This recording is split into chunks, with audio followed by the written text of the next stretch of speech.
Hai, Assalamualaikum. Selamat pagi. Salam jutawan, dermawan dan hartawan. Okey, pagi ni Nurul nak share tentang satu topik hartanah. Seperti biasa, kita akan menjanjikan satu hari satu topik hartanah. So, jadi satu H, satu TH, iaitu satu hari satu topik hartanah. So, hari tu Nurul dah share tentang sewa, rumah sewa, macam mana kita nak cari rumah yang sesuai untuk disewakan. Nurul recap semula. Nurul recap semula apa yang Nurul share sebelum ni. Tentang hartanah. Kalau misal kata kita nak beli rumah untuk kita invest ataupun untuk kita sewakan, anda sepatutnya cari rumah yang bukan kita suka, tapi cari rumah yang sesuai untuk disewakan semula. Okey, dia sangkut pula rumah yang sesuai untuk disewakan semula. Maksudnya dekat dengan kawasan industri, dekat dengan shopping mall, lepas tu dekat dengan LRT, MRT. Kenapa penting? Sebab kita nak tengok macam mana potensi sama ada rumah tu senang dijual semula ataupun senang untuk disewakan semula. Kalau lah misal kata rumah tu susah, jauh dalam hutan, orang tak boleh nak pergi kerja, nak pergi kerja pun ambil masa yang sangat lama, potensi untuk disewakan tu akan ambil masa yang agak lama. Okey, berbanding kita yang kalau boleh setiap bulan tu kita tak nak ada lapse. Maksud tak ada lapse tu maksudnya tak adalah kita kena top up duit sendiri. Misal kata tak ada penyewa dalam tu, kita kena top up duit kita ke apa. Kalau boleh kita tak nak dalam situasi yang macam tu. Tapi sekiranya kita ada banyak sangat kebaikan dekat rumah tu, contoh dekat dengan LRT, dekat dengan MRT, dekat dengan KL Central ke, ataupun memang dekat dengan kilang, dekat dengan shopping mall. Kenapa shopping mall? Sebab kita nak tengok sama ada tak pekerja-pekerja shopping mall tu yang boleh duduk dekat situ. Ataupun hospital, ada tak pekerja-pekerja nurse, macam nurse ke, penjaga makanan ke, ataupun doktor yang boleh sewa dekat kawasan situ. Dan kebanyakan orang bila dia dah start sewa, dia dah start suka, dia dah start renovate rumah tu, berkemungkinan dia berminat pula untuk beli rumah tu semula. So maksudnya investment yang kita buat tu tidak sia-sia. Sebab tu bila kita tengok rumah, jangan cari mana yang kita suka. Rumah yang mewah, rumah yang besar ke apa ke, tak. Tapi sebab tengok bila kita dah start nak fikir itulah untuk investment, cari benda ataupun rumah yang sesuai untuk disewakan. So hari ni Nurul nak cerita tentang kategori home goodbye. Bukan goodbye, bukan BYE tau. Dia adalah BUY. Goodbye, kategori rumah yang bagus untuk dibeli. Jangan tunggu. Sekiranya anda dah jumpa rumah yang sesuai, anda dah ada ilmu, anda dah buat kajian tentang rumah tu, jangan tunggu lama-lama untuk beli. Kebanyakan orang dia tak nak jadi orang yang pertama untuk beli rumah. Contohlah macam rumah sub sales. Bila dia tengok, dia akan tanya berapa lama dah promote rumah ni, kenapa tak ada orang beli dan sebagainya kan. So buyer yang pertama tunggu buyer yang kedua beli, buyer yang kedua beli tunggu buyer yang ketiga beli. So kita tak boleh nak ikut orang lagi dah. Dah tak boleh ikut orang lagi dah. Kalau sekiranya kita rasa rumah tu, kita dah buat kajian, memang rumah tu bagus, memang rumah tu ada potensi untuk dijual, ada potensi untuk dapat penyewa dan sebagainya, jangan tunggu. Ramai orang selalunya dia kata, okey tak apa, I nak tunggu beli rumah. Tapi sepatutnya you kena beli rumah dan you tunggu. So sebab tu penting untuk ada ilmu hartanah.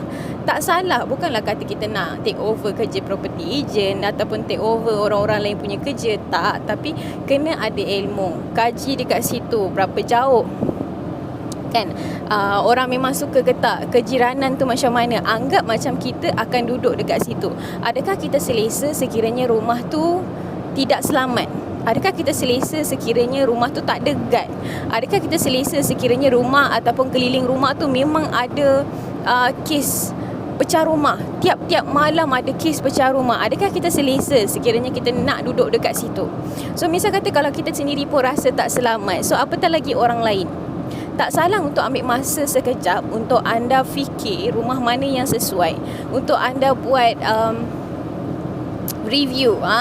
Tengok 2-3 rumah, tengok 3-4 rumah, apakah kebaikan dia, apakah kelebihan dia. Tapi jangan tangguh lama-lama. Janganlah sampai setahun 2 tahun baru buat keputusan, padahal dah memang ada duit, dah memang ada potensi rumah tu.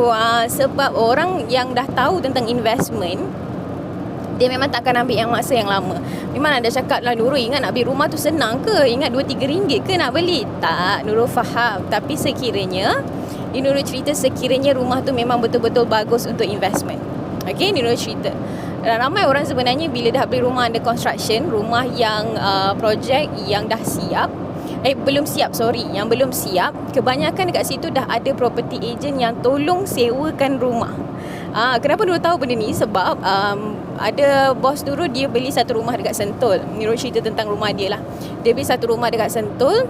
Rumah tu baru je siap, betul-betul baru siap bulan April hari tu. Tiba-tiba phone dia tak pernah berhenti untuk ejen call dia nak sewakan rumah. Sebab tu Nurul kata memang bagus sekiranya anda dah buat kajian tentang rumah tu dan kemudian anda tengok rumah tu ada potensi, jangan risau. Kalau tengok mana ada rumah under construction yang dekat dengan KL, yang akses KLCC ke apa ke, terus grab peluang tu untuk sewa ataupun bukan untuk sewa, untuk beli dan sewakan semula kepada orang lain. Kalau rasa macam pening lah, malas lah, anda mesti ada property agent yang tolong masa anda nak beli rumah under construction tu. So bagi tahu dengan dia, saya nak buat untuk investment, so saya beli dan saya nak invest. So agent tu sendiri akan tolong untuk carikan buyer ataupun carikan penyewa. Lepas dia dah siap rumah tu, dia dah tahu okey yang ini nak sewakan rumah, so dia dah start carikan customer. Bila start je rumah tu dah siap, dia dah start carikan penyewa. So maksudnya cari satu property agent lebih mudah. So kat sini anda boleh contact juga Firdaus. Tadi Nurul dah letak nombor telefon dia dekat tajuk atas tu. So anytime boleh contact dia, WhatsApp dia nak tanya soalan ke tentang penyewa ataupun nak tanya pasal sewa beli rumah. Tapi untuk Firdaus, dia cuma handle bahagian Kuala Lumpur dan Selangor sahaja.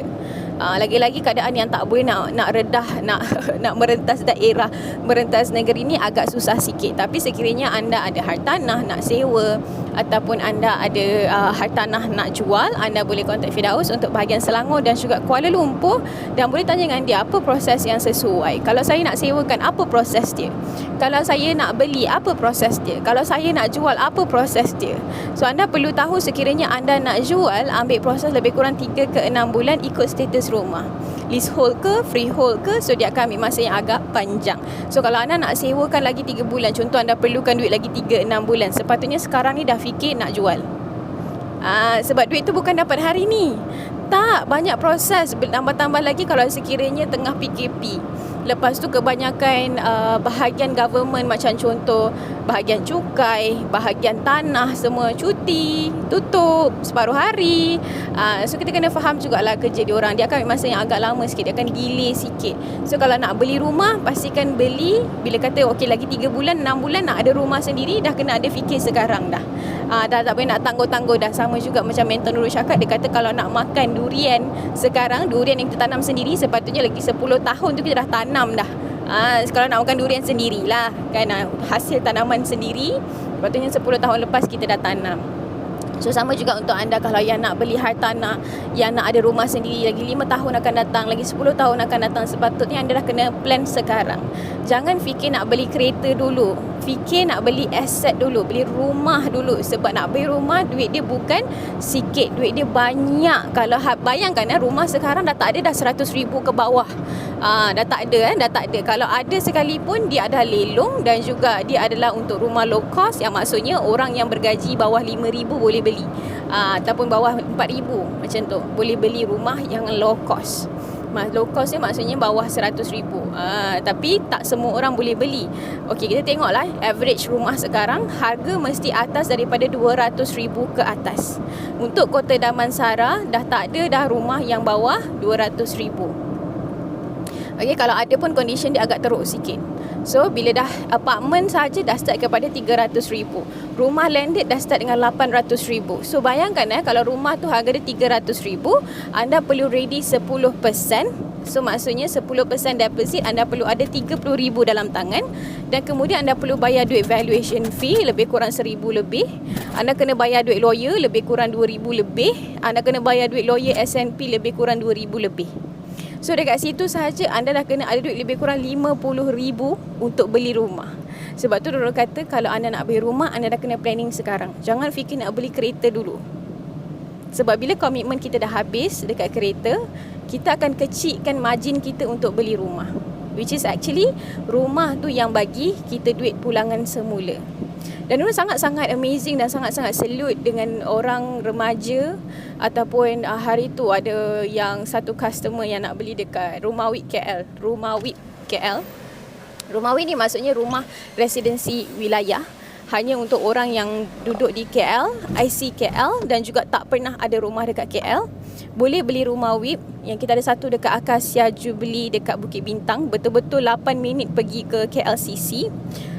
So ada seorang anak muda tu dia cakap dia risau kalau dia dah start kerja, dia risau duit tu habis dekat kereta, dia risau duit tu habis dekat benda lain. So bila dia nampak ada promosi tentang rumah WIT tu kan, dia terus datang, dia terus book satu unit kat situ dan dia terus bagi semua dokumen dia. Dia sangat-sangat salute dengan budak yang macam tu, ataupun lelaki yang macam tu, ataupun wanita yang macam tu. Sebab bila umur dia dah, tak ingat, rasa umur dia cakap umur dia 25 kot. So bila usia dia 25 tahun, okay, contoh rumah tu akan siap lagi 2 tahun. So umur dia 27 tahun, dia dah ada satu rumah. Dan rumah tu boleh pula boleh family dia boleh datang. Lepas tu potensi untuk dijual semula tu ada, sebab memang betul-betul dekat dengan KLCC. Dia tengok 8 minit je daripada rumah tu, 8 minit je. So dia kata daripada saya habiskan duit saya dekat tempat lain, baik saya beli rumah. So dia macam amazingnya orang yang macam tu. So dia nak juga anda yang kat luar sana yang masih lagi anak-anak muda, yang masih lagi berumur lebih kurang 24, 25, 27 ke, anda dah kena ada rumah, anda boleh cari rumah. Dan kita ada satu rumah dekat Akasia Jubilee Bukit Bintang, okay, yang memang sangat-sangat dekat dengan KLCC. Keluar je dah boleh masuk KL. So itu lebih kurang RM300,000. Semua unit semua sama harga, RM300,000 dan lagi 2 tahun kot siap. Lagi 2 tahun lah. Sebab dekat situ baru ada tapak yang kosong. Dia belum lagi naik apa-apa, tapi dia berhadapan dengan Prima Jubilee. So kalau anda yang berminat, untuk anak-anak muda yang nak cari aset masa depan, beli sekarang.